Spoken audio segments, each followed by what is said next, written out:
I want to begin with that. Congratulations to our women on last night's win over Tennessee. What a great game that was. Great performance by them.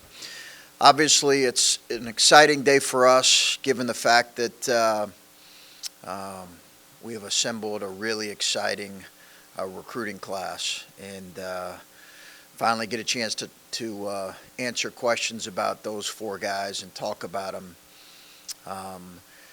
It's a really exceptional class on paper, but more importantly, I think it's another really good class. It's back-to-back really good classes that I think fit us, fit our program, fit the kind of versatility and size that we're looking to add.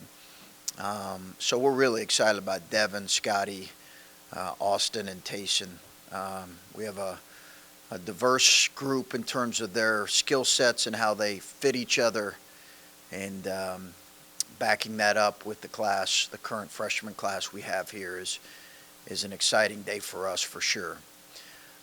Looking forward to another test tomorrow night against Charleston Southern. We've been in the midst of preparing for them. I have some familiarity with them from years ago. Great respect for their coach, who's a friend. Barkley does a really good job. They've got a young group that they've got two young all-conference players that are really gifted. They're an athletic team, beat Missouri a couple years ago. So obviously we're in the midst of preparation for that. Questions? Chris, your first couple years, you had good classes. It seems like you've taken the next step in your recruiting. First of all, what do you attribute that to? And second of all, is that a momentum thing? Is there such thing for you as continuing to just build momentum on the trail? Well, I think we do want to back up these two classes with another really good class that fits us in 24. I do think that's really important. You're always trying to do that for us to achieve the kind of things that we aspire to. I think we need to do that, and we're off to a good start in terms of recruiting in that class. I think I've been asked that before. What have been some of the reasons? I think it's probably a combination of things. I think people have looked at our program. We have been nationally relevant in our time here, so they've seen that you can win here. And then I think the fact that we have now had a couple guys drafted, and more than a couple guys who are in the NBA is also a factor. And our staff has done a really good job and a really thorough job in evaluating, recruiting, and building relationships. I love the fact that we have a couple of Ohio kids with this group as well. So I think it's a combination of factors, really, and certainly the momentum of last year's class helped. And also the success that some of our guys have had individually. You look at that and you say that's probably a factor as well. Is there a difference between recruiting to compete in the Big Ten and recruiting to compete in the NCAA tournament? And have you learned that you have to do both over your time here, and now you guys feel like you can really do both? Yeah, I think you're trying to just recruit the best players, the best fits. If you're asking, hey, is there some things you've looked at to say, hey, can this help you potentially more in the NCAA tournament versus the Big Ten? I think obviously size is been important in the Big Ten. I think athleticism in the tournament is something we felt like we probably needed to increase a little bit, and that's something we've tried to do. Chris, what was it like putting this class together in like the last couple of months? Because obviously it was kind of one class for a little while, and then you had some late additions. As you're looking at plugging needs and finding the top available talent, what were those last couple of weeks like putting this together? It was a lot, as you can expect. It was a lot of work and a lot of time and a lot of meetings. We had to pivot a bit in our recruiting just because we felt like there was a direction that was important for us to go in kind of capping this class that was going to be had the chance to kind of make it a solid class to a really good class. So the final couple months were really important with just some of the final additions that we got committed to us. And I think it was, a good start, but I think it turned into potentially a really good class. And bringing in Scotty and Devin, and obviously they both committed in like the span of a couple of days, but Yeah.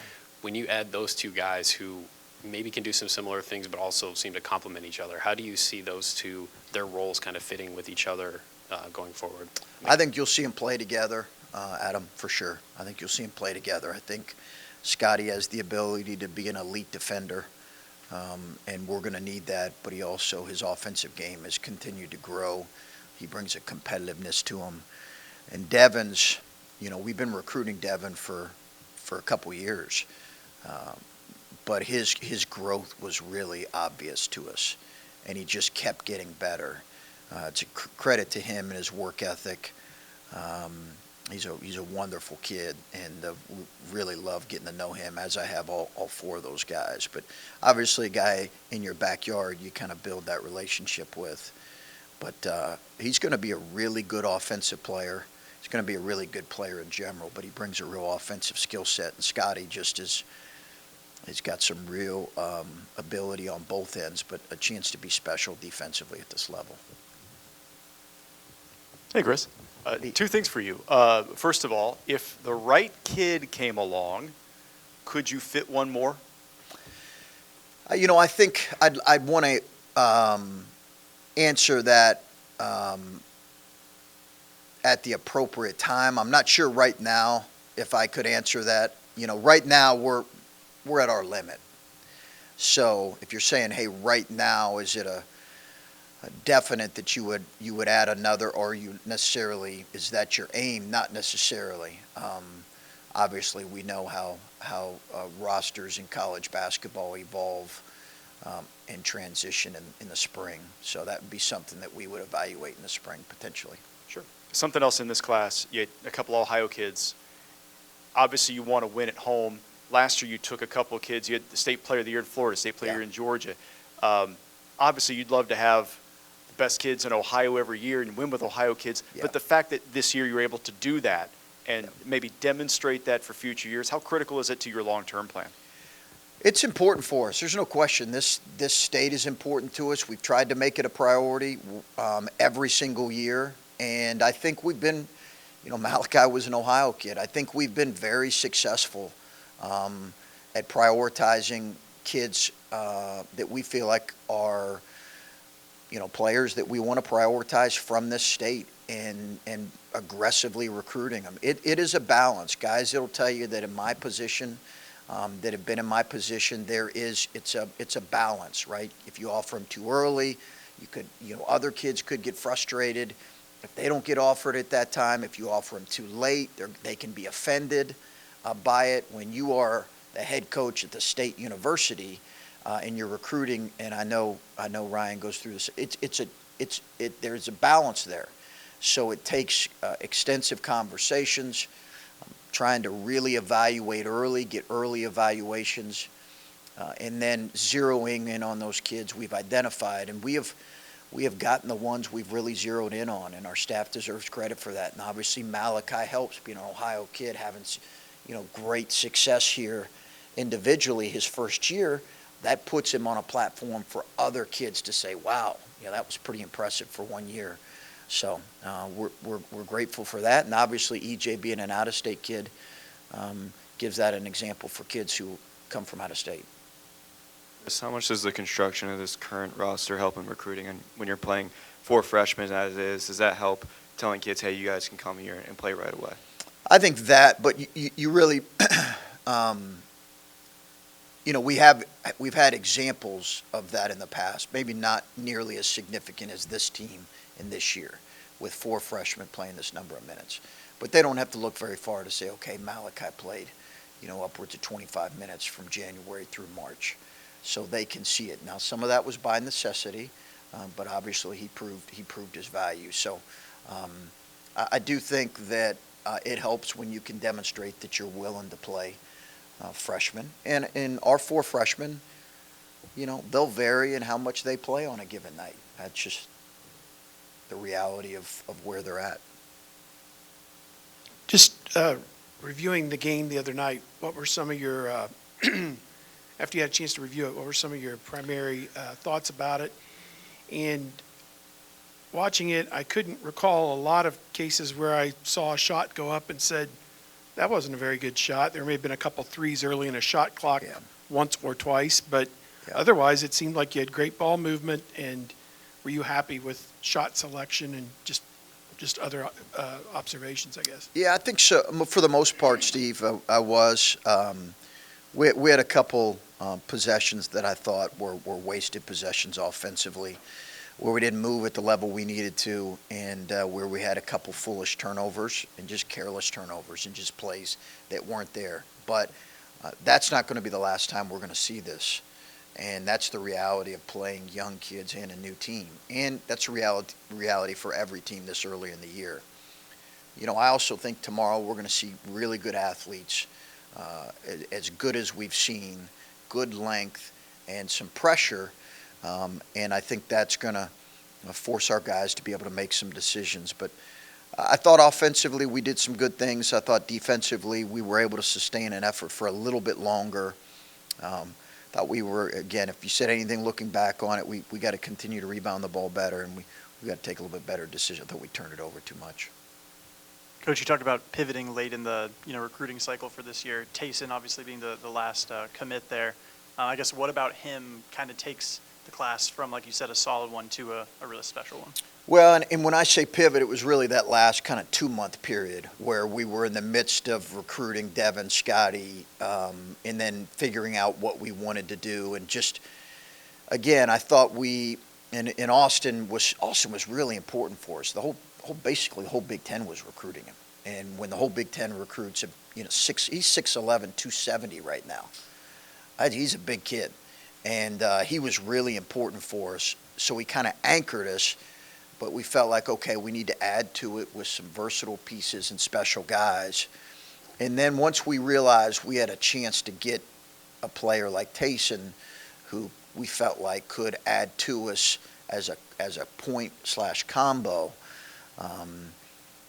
we were really excited about that possibility. And we knew we were in a good place with Devin and Scotty. But once they finally committed, man, I got pictures on my phone of celebrating when both those guys committed. It was a pretty happy time. But Taison, obviously, we felt like just added to a really good class, and that was important to keep recruiting. Any update on Gene's status for tomorrow's game? Yeah, Gene will not be available tomorrow. I think he did play the other day. Is this a case so he gets to play a few games and can still redshirt, or is that He'll play. One game no that he's going to play and you'll use him as needed? Yeah. Okay. Owen. Or do you say Bowen? I'm sorry. Bowen Hardman. Okay, Bowen. Sorry. I don't anticipate redshirting Bowen. Okay. What maybe changed with that? Just the idea that Yeah, no, I think I think he just his needs. performance in the exhibition where he's No. doing all those threes? No. He was your leading freshman scorer in the exhibition. Was he? I didn't realize that. He can really shoot it. No, I think it was more or less just, we felt like it was the right decision. Chris, you talked about, all three of your guys on the front court, but with Austin Parks being that anchor for you, just what exactly as an anchor has he brought to this class? And, you mentioned his size, but what else is there besides his size that really adds to this class? I think you're always looking in this state for a kid who is big. He's big. Again, 6'11", 260. He'd probably play at 260, 255 maybe. I probably put a few pounds on him saying 270, so I apologize. Let's call him 260, okay? But big, strong, physical kid, and he's a good vertical athlete. He's got to get better laterally, but he's a good vertical athlete. So when you're 6'11", and you're a good vertical athlete, he can run. He has to get better laterally. He's got good touch. And you're an Ohio kid.